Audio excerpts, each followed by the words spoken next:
Good morning student, class 9th, chapter 3rd, poverty as a challenge. तो अब previous lecture में हमने causes of poverty, estimate of poverty, ये चीज़ें देखी थी। इंटर स्टेट डिस्पैरिटीज़ के बारे में भी पढ़ा था। अब हम ये देखते हैं कि गवर्नमेंट क्या स्टेप टेकन करती है इस पोवर्टी एलिवेशन को कम करने के लिए। Step taken by the government for poverty elevation. Our government strategy to poverty reduction has been twofold. One, proportion of economic growth, and two, targeted poverty alleviation programs. Government ने to policies बनाई। एक तो poverty को में लोगों को help कैसे करना है, यानी पब्लिक को इकोनॉमिकली कैसे सपोर्ट करें। दूसरा, पोवर्टी के लिए ऐसे क्या प्रोग्राम बनाए जिससे पोवर्टी डिक्लाइन हो जाए। Two factors.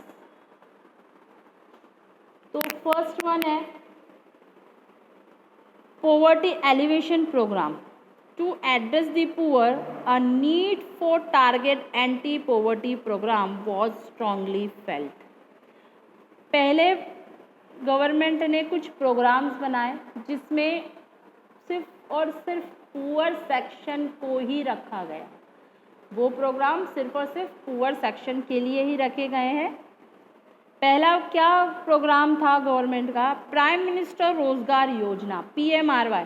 आप लोग ना कभी अगर देखा होगा आप लोगों ने, तो कुछ यंगस्टर जो हैं टी शर्ट्स पहन कर रहते हैं, उस पर PMRY लिखा होता है, प्रधानमंत्री रोजगार योजना, प्राइम मिनिस्टर रोजगार योजना।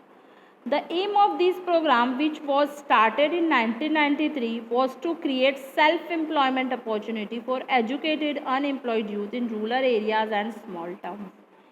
ये 1993 में इस प्रोग्राम को स्टार्ट किया गया था, इसलिए कि वो यूथ जो अनएम्प्लॉयड है, एजुकेटेड अनएम्प्लॉयड है, यानी पढ़े लिखे हैं और उनको जॉब नहीं मिल रही, तो उनको इसके थ्रू, उनकी स्किल, उनके एबिलिटी के थ्रू सेल्फ एम्प्लॉयड कराने का प्रोग्राम था। यानी एजुकेटेड है, अगर उनके पास कोई स्किल एबिलिटी नहीं है तो उनको कुछ ट्रेनिंग दी गई उनकी स्किल और उनकी एबिलिटी के अकॉर्डिंग, और स्किल और एबिलिटी मिलने के बाद उन्हें जॉब प्रोवाइड करा दी गई या उन्हें सेल्फ एम्प्लॉयड करा दिया गया। कुछ छोटे मोटे बिजनेसेस स्टार्ट कर दिए, कुछ स्टार्टअप में लोन प्रोवाइड करा दिया गवर्नमेंट ने। तो ये एक प्रोग्राम था जो एजुकेटेड अनएम्प्लॉयड यूथ को, चाहे वो छोटे टाउन और सिटीज़ की बात हो, वहाँ के यूथ को आगे बढ़ाने के लिए, पोवर्टी से बाहर निकालने के लिए। नेक्स्ट है rural employment generation programme was launched in 1995 to create self-employment opportunity in rural areas. अब हमने क्या देखा था टाउन एंड सिटीज़ में, तो सेम प्रोग्राम जो है रूरल एम्प्लॉयमेंट जनरेशन प्रोग्राम के नाम से आगे बढ़ा, जो ठीक 2 साल बाद 1995 में लॉन्च हुआ था रूरल एरियाज़ में लोगों को सेल्फ एम्प्लॉयमेंट के लिए। यानी जैसे अगर रूरल एरियाज़ में बात करें हम, तो छोटे मोटे कारखाने लगा दिए गए, जैसे पापड़ बनाना, अचार बनाना, बास्केट्स बनाना, वीविंग करना, निटिंग करना, ब्लॉक प्रिंट करना। तो ये सारी चीज़ें पहले उनको इन स्किल्स के बारे में इंट्रोडक्शन दिया गया, फिर उन्हें ये स्किल्स सिखाई गई, सिखाने के बाद उन्हें एम्प्लॉय बनाया गया। अब उसके बाद वो छोटे छोटे स्मॉल स्केल इंडस्ट्रीज ओपन हुई और आज वो लोगों को जॉब प्रोवाइड करवाता। स्वर्ण जयंती ग्राम स्वरोजगार योजना was started in 1999. The program aimed to bringing the assisted poor family above the poverty line. ये योजना बनाई गई 1999 में, इससे बिहाफ लोगों को पोवर्टी लाइन से ऊपर लाने का काम किया गया। नेक्स्ट है प्रधानमंत्री ग्राम उद्योग योजना was launched in 2000.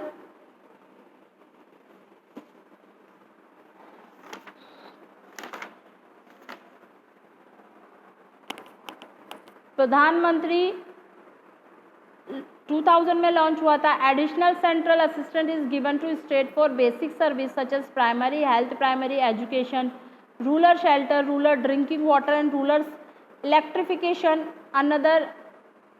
तो इस प्रधानमंत्री ग्राम उद्योग योजना में जो रूरल के लिए बेसिक फैसिलिटी चाहिए थी, हेल्थ की, सैनिटेशन की, वाटर की, इलेक्ट्रिसिटी, वो सब कुछ इसमें प्रोवाइड करा दी गई थी। उसके बाद नेक्स्ट आता है अंत्योदय अन्न योजना। इसके थ्रू जो लोगों को जो पॉवर्टी लाइन के नीचे हैं उनको राशन शॉप पे फ्री में अकॉर्डिंग टू पर फैमिली मेंबर, जितने फैमिली के मेंबर हैं पर फैमिली मेंबर कुछ वीट, राइस, कुछ शुगर, ऑयल, ये सब कुछ फ्री में दिया जाता है ताकि एटलीस्ट उनकी फूड की जो स्कैर्सिटी है वो गवर्नमेंट कंप्लीट कर दे और वो जो थोड़ा बहुत अर्न करते हैं वो अपने लिए, अपने बच्चों की एजुकेशन पर और अपनी हेल्थ पर खर्च करें। नेक्स्ट है national food for work programme was launch in 2004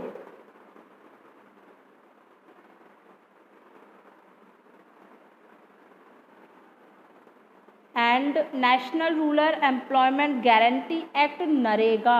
It is NREGA and it is very important topic of this chapter in also 10th standard also. It is 3 और 5 मार्क्स बोर्ड क्वेश्चन भी आता है बेटा इस नरेगा पे। तो नरेगा क्या है? Mahatma Gandhi national rural employment guarantee act जो 2005 में लॉन्च हुआ था, सितंबर 2005 में। इसके 6 पॉइंट है। ये एक साथ 625 डिस्ट्रिक्ट में लॉन्च हुआ था। ये पुअर सेक्शन के लिए लॉन्च हुआ था। ये 100 डेज की वेजेस गवर्नमेंट प्रोवाइड कराती है रूरल एरियाज पे और अर्बन एरियाज पे। वो बोथ जिसके पास जो वर्कर्स हैं, जो पुअर सेक्शन है सोसाइटी के, उनके लिए। और अगर गवर्नमेंट फेल हो जाती है 100 डेज की 100 डेज का वर्क उनको प्रोवाइड कराने में, तो जब तक वर्क प्रोवाइड नहीं कराती तब तक अलाउंस पे करती है, तब तक उन्हें कुछ पेमेंट पे करती जाती है जब तक उन्हें वो वर्क प्रोवाइड नहीं कराती। उसके साथ राइट टू वर्क इसमें आता है। ये एटलीस्ट ये है कि 100 डे तक फिक्स्ड उसे वर्क मिलेगा, 3-3.5 महीना।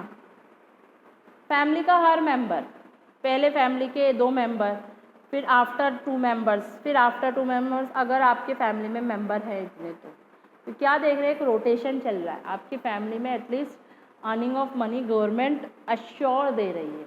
तो ये प्रोग्राम्स जो है गवर्नमेंट के बहुत अच्छे हैं। गवर्नमेंट ने हर जगह बहुत अच्छा वर्क किया है। चैलेंजेस क्या है?